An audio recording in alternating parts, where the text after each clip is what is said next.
लक्ष्मण से समझ लेते हैं की इनसाइट्स मार्केट्स के लिए क्या इंपॉर्टेंट है।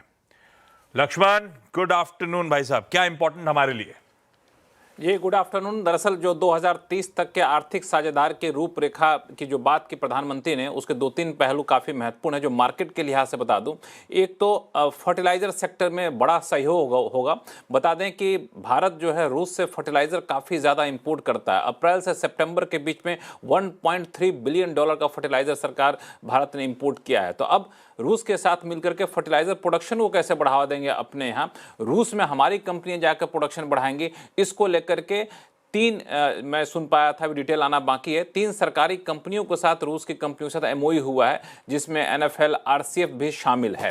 दूसरा है वो है आपको शिपिंग सेक्टर को लेकर के, शिपिंग सेक्टर पे काफ़ी फोकस है। शिपिंग सेक्टर को लेकर भी दोनों देशों के बीच में करार हुआ है। इसमें 2 तरह के करार है, एक शिप बिल्डिंग को लेकर के, दूसरा है कि सी फेरर जो होते हैं उनकी ट्रेनिंग के लेकर के यहाँ पे करार किया गया। ये भी अपने आप में काफ़ी महत्वपूर्ण है। इन सब के अलावा कनेक्टिविटी बढ़ाने के लिए, सिविल न्यूक्लियर एनर्जी में सहयोग बढ़ाने के लिए, मैन पावर पे फोकस करने के लिए, इस तरह से कई सारे करार किए गए हैं। अभी जैसे साझा बयान खत्म होंगे, उस करार की डिटेल निकल कर सामने आएंगी तो और पता चलेगा आपको किसको कहां फायदा होगा। लेकिन कई सारे सेक्टर में इंपोर्ट निर्भरता कम करने के लिए ये करार काफी ज्यादा अहम होंगे। सबसे महत्वपूर्ण बात जो सुबह ही अपने दर्शकों को आशीष याद होगा, मैंने बता दिया था कि किसी भी डिफेंस सेक्टर में करार की औपचारिक घोषणा होने की संभावना कम है। और आपने देखा होगा कि डिफेंस सेक्टर में किसी भी करार की घोषणा यहां पे नहीं की गई। आप नहीं बोलते तो ये मैं बोलने वाला था। लक्ष्मण ने आज सुबह कहा था डिफेंस का आप नहीं सुनेंगे कुछ। आमतौर पे इस तरह के बायलैटरल्स में डिफेंस की बातचीत नहीं होती। लक्ष्मण, एक सवाल मेरे जहन में,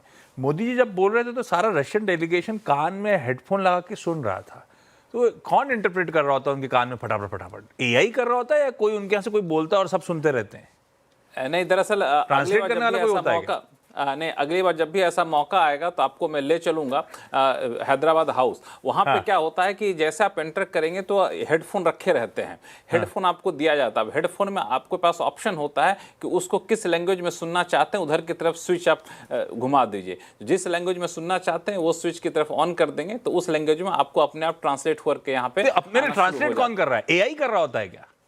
नहीं, एआई नहीं कर रहा, तो वहाँ ट्रांसलेटर बैठे होते हैं जो ट्रांसलेट कर रहे होते हैं। अलग अलग चैनल